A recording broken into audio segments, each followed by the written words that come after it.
Hello दोस्तों, Siddharth this side from achievers academy. Good evening. आप लोग जानते हैं कि हम लोग क्लास 9 का स्ट्रक्चर ऑफ एटम को पढ़ रहे हैं। ठीक है, तो हम लोगों ने लास्ट, ये हमारा चौथा लेक्चर है और लास्ट 3 लेक्चर में हम लोगों ने जो कवर किया है वो कवर किया है कि what is an atom, what is J Thomson atomic model, और उसके बाद हमारे रुदरफोर्ड एटॉमिक मॉडल, हमारे इलेक्ट्रॉन और प्रोटॉन की डिस्कवरी कैसे हुई, सब एटॉमिक पार्टिकल्स क्या क्या है। इस लेक्चर में हम ये जानेंगे कि नील बोह्रम एटॉमिक मॉडल क्या था। तो जो नील बोह्रम का एटॉमिक मॉडल था, उन्होंने अपने एटॉमिक मॉडल में ये चीज बताई कि जो इलेक्ट्रॉन है, ठीक है, वो न्यूक्लियस के अराउंड रिवॉल्व करता है इन अ फिक्स सर्कुलर ऑर्बिट।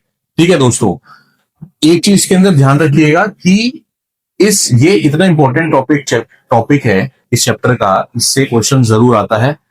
ठीक है, और वो क्वेश्चंस बच्चे अधिकतर गलत कर कर आते हैं जब उनको सेल कॉन्फ़िगरेशन करनी होती है। तो ठीक है, तो इसको ध्यान से सुनिएगा।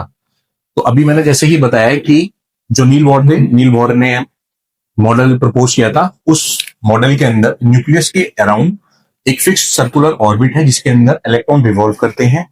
ठीक है, और हर एक ऑर्बिट जो है वो एक फिक्स एनर्जी है। ठीक है, बेसिकली एक एनर्जी लेवल है जिसके अंदर वो रिवॉल्व कर रहे हैं। अब क्या होता है, जब इलेक्ट्रॉन, लेट्स सपोज ये के शेल है और ये एल शेल है। अगर एल शेल में एक इलेक्ट्रॉन यहां पर बैठा हुआ है और इसने एनर्जी को एब्जॉर्ब कर लिया, ठीक है, इसने एनर्जी को एब्जॉर्ब किया, तो ये क्या करेगा, ये जंप करके अगले वाले शेल में आ जाएगा जो कि एम शेल है। इसका मतलब ये हुआ कि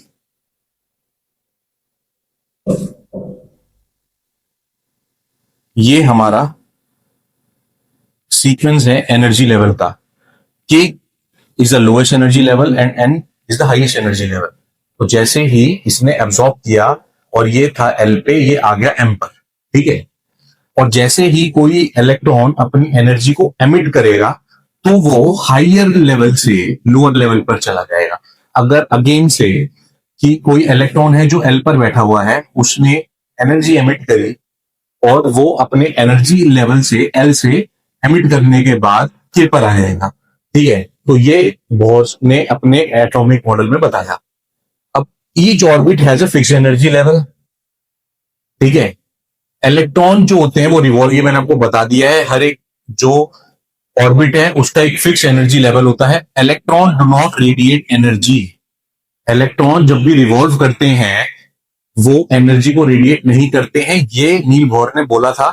बट क्योंकि अगर मैक्स प्लैंक ने जो अपनी मैक्सवेल ने एक खोज की थी जिसके अंदर उन्होंने ये बताया था कि जब भी कोई मूविंग पार्टिकल एक्सेलरेशन पोजीशन पर होता है तो वो इलेक्ट्रिक फील्ड और मैग्नेटिक फील्ड दोनों पोजेस करता है, जो इन्होंने अपने मॉडल में नहीं बताया था। ठीक है, तो इस मॉडल की अपनी कुछ एडवांटेजेस थी, कुछ इसकी लिमिटेशंस थी। जो एडवांटेजेस थी वो एडवांटेजेस ये है कि it explain the stability of an atom, है ना। और जो दूसरी थी कि quantize energy level. Quantize energy level का मतलब ये होता है कि हर एक एनर्जी लेवल की एक फिक्स वैल्यू होती है। ठीक है, अब इसकी कुछ लिमिटेशंस थी इस मॉडल की। वो लिमिटेशंस ये थी कि it fail to explain the spectra of multi electron atom. ये जो मल्टी इलेक्ट्रॉन एटम है उसका स्पेक्ट्रा को बताने के लिए फेल कर गया था। ठीक है, और जो दूसरा इसका लिमिटेशन था वो ये था, it fail to explain the magnetic and electric field. तो ये उसकी कुछ डिसएडवांटेजेस थी। ये आ जाती है एग्जाम में, बहुत ध्यान से इसको नोट डाउन कर लीजिए। ठीक है, और अच्छे से याद करके एग्जाम में लिखिएगा। दोस्तों ध्यान से देखिएगा इस ट्रिक को, क्योंकि जब ये क्वेश्चन आता है एग्जाम में अधिकतर बच्चे से गलत करते हैं। ये यहां पर हम लोगों को मैग्नीशियम का एटॉमिक स्ट्रक्चर बनाना है फॉर एज पर the Niels Bohr atomic model. ठीक है, जो मैग्नीशियम है, मैग्नीशियम का एटॉमिक नंबर होता है 12, है ना। हम जानते हैं कि ए के अंदर 2, एल के अंदर 8, एम के अंदर 18 और एन के अंदर हम 32 इलेक्ट्रॉन को प्लेस करते हैं। तो आइए जानते हैं इसकी कॉन्फ़िगरेशन क्या है, कैसे बनाएंगे। ये न्यूक्लियस है, ये मेरा के शेल है, ये मेरा एल शेल है और ये मेरा एम शेल है। ठीक है, पहले एल के अंदर हम लोग, के के अंदर हम लोग 2 इलेक्ट्रॉन को प्लेस कर सकते हैं। ये हमने 2 इलेक्ट्रॉन को यहाँ पे प्लेस कर दिया। ठीक है, एल के अंदर हम लोग बचे हुए, जो यहां से जो हमारे बचे हैं 10 इलेक्ट्रॉन, उस 10 इलेक्ट्रॉन में से ठीक है, 8 को हम लोग प्लेस कर सकते हैं क्योंकि इस कमरे के अंदर खाली 8 इलेक्ट्रॉन ही आ सकते हैं।